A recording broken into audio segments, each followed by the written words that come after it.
الترغیب و ترہیب جلد نمبر 3 میں ہمارے آقا صلی اللہ علیہ وسلم کا یہ فرمان ہے. یہ بھی نہایت اہم حدیث ہے. حضرت عبداللہ بن عمر رضی اللہ تعالیٰ عنہ سے مروی ہے. کہتے ہیں کہ رسول پاک صلی اللہ علیہ وسلم نے ارشاد فرمایا، ان للہ خلقا خلقہم لحوائج الناس یفزع الناس الیہم فی حوائجہم اولئک الآمنون من عذاب اللہ. اللہ کی بندوں میں سے ایک مخلوق ایسی ہے، انسانوں میں سے اللہ تعالیٰ کی ایک مخلوق ایسی ہے. یعنی ایک تو مطلقاً ہے وما خلقت الجن والانس الا لیعبدون.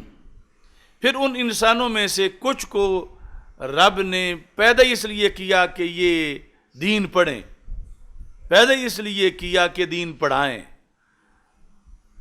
اور ضروری نہیں کہ جس مقصد کے لیے پیدا کیا ہو اگلا جو ہے وہ اس پر قائم بھی رہے. بہرحال کچھ لوگوں کی وضع ہی اس لیے ہے، ان کی تخلیق ہی اس لیے ہے کہ وہ یہ کام کریں. اس حدیث شریف میں یہ ہے کہ رسول پاک صلی اللہ علیہ وسلم فرماتے ہیں کچھ لوگوں کی میری امت میں سے وضع ہی اس لیے ہے، انہیں پیدا کس لیے کیا گیا ہے، خلقہم لحوائج الناس، رب نے ان کو پیدا ہی لوگوں کی حاجتیں پوری کرنے کے لیے کیا ہے. وہ پیدا ہی اس لیے ہوئے ہیں لحوائج الناس، لوگوں کی حاجات پوری کرنے کے لیے. اب یہ بھی اعتقادی طور پر وہ عقیدہ توحید میں بھی، یعنی حوائج الناس، اب ایک فرقہ وہ ایسا ہے جن کے نزدیک کسی بندے کا حاجت پوری کرنے والا ہونا، یہ لفظ بولنے سے بندہ مشرک ہو جاتا ہے کہ حاجتیں تو اللہ پوری کرتا ہے، تم نے بندوں میں حاجت روا بنائے ہوئے ہیں. تو حدیث بتاتی ہے کچھ بندے رب پیدا ہی اس لیے کرتا ہے، وہ ہوتے ہی داتا ہیں. اب فتویٰ کس چیز پہ لگائیں گے؟ لحوائج الناس، کہ وہ لوگوں کی حاجتیں پوری کریں. وہ اللہ نے پیدا ہی ان کو اس لیے کیا کہ وہ لوگوں کی حاجتیں پوری کریں. اب ظاہری زندگی میں یعنی ان کی طبیعت ہے، وہ سوشل ورکر ہیں، جس کا جو کچھ کہیں ہو وہ پہنچ جاتے ہیں، وہاں تعاون شروع کر دیتے ہیں. کچھ لوگوں کو اب وہ کون ہیں، وہ کہاں ہیں، یہ علیحدہ ہے، لیکن ایک طبقہ ہر زمانے میں زندہ لوگوں میں بھی ایسا ہے کہ جن کو رب نے پیدا ہی اس لیے کیا ہے.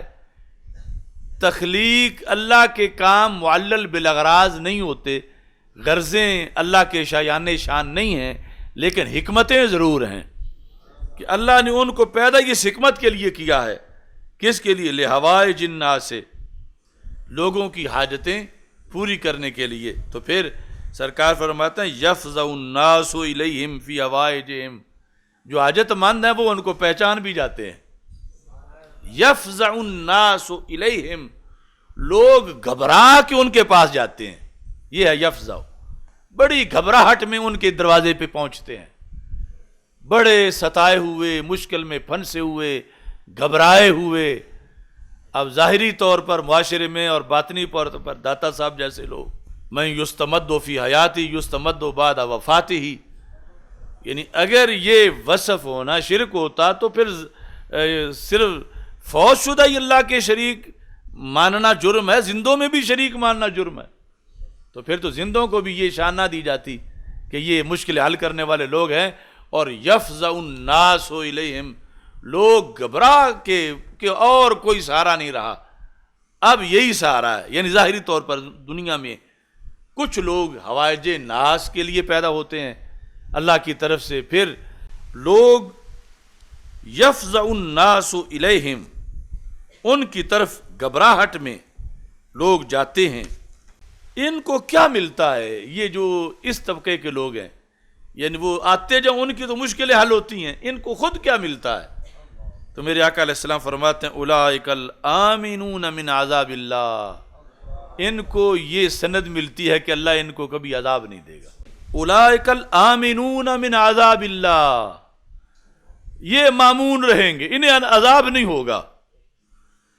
اب یہ ضروری نہیں کوئی عالم دین ہو، کوئی حافظ قرآن ہو، دنیا میں بظاہر اس کا شعبہ دنیا داری ہے، وہ کسان ہے، وہ کاشتکار ہے، کوئی دکاندار ہے، کوئی مزدور ہے، کوئی لوگ یہ سمجھتے ہیں کہ یہ مشکل حل کروا سکتا ہے، یعنی دنیا کے لحاظ سے، اور کچھ لوگوں کو رب نے پیدا ہی اس کے لیے کیا ہوتا ہے۔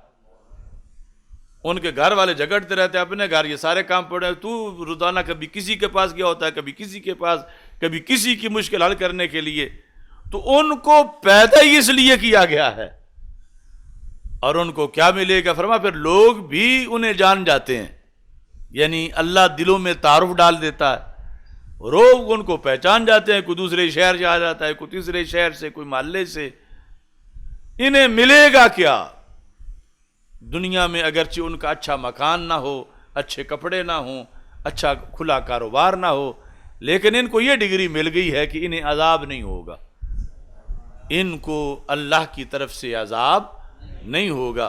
اب یہ ہو سکتا ہے کوئی چھوٹے درجے کا ہو، کوئی بڑا ہو، یعنی ان کی کیٹیگریز کئی ہو سکتی ہیں۔ یعنی ایک ایسا ہے کہ جس کی طرف گھبرا کے سال میں 5 بندے آتے ہیں، ایک وہ ہے کہ ایک دن میں 5000 آ جاتے ہیں، یعنی آگے درمیان میں اور اوپر نیچے طبقے درجے کئی ہو سکتے ہیں، لیکن کچھ بندے مخلوق میں ہر زمانے میں ایسے ہیں کہ جن کو پیدا ہی لوگوں کی حاجات پوری کرنے کے لیے کیا گیا ہے، اور خود بھی ان کے دل میں یہ پہچان ہوتی ہے، اس لیے اپنا چھوڑ کے کسی کے لیے چل پڑتے ہیں، اور پھر لوگوں کو بھی ان کی پہچان ہو جاتی ہے، اور ان کا درجہ معاشرے میں کیا ہے کہ دوسروں کے فیصلے تو جا کے بعد میں ہوں گے، ان کے لیے یہ فیصلہ رسول پاک صلی اللہ علیہ وسلم نے فرما دیا ہے کہ یہ اولئک الآمنون من عذاب اللہ، یہ اللہ کے عذاب سے مامون۔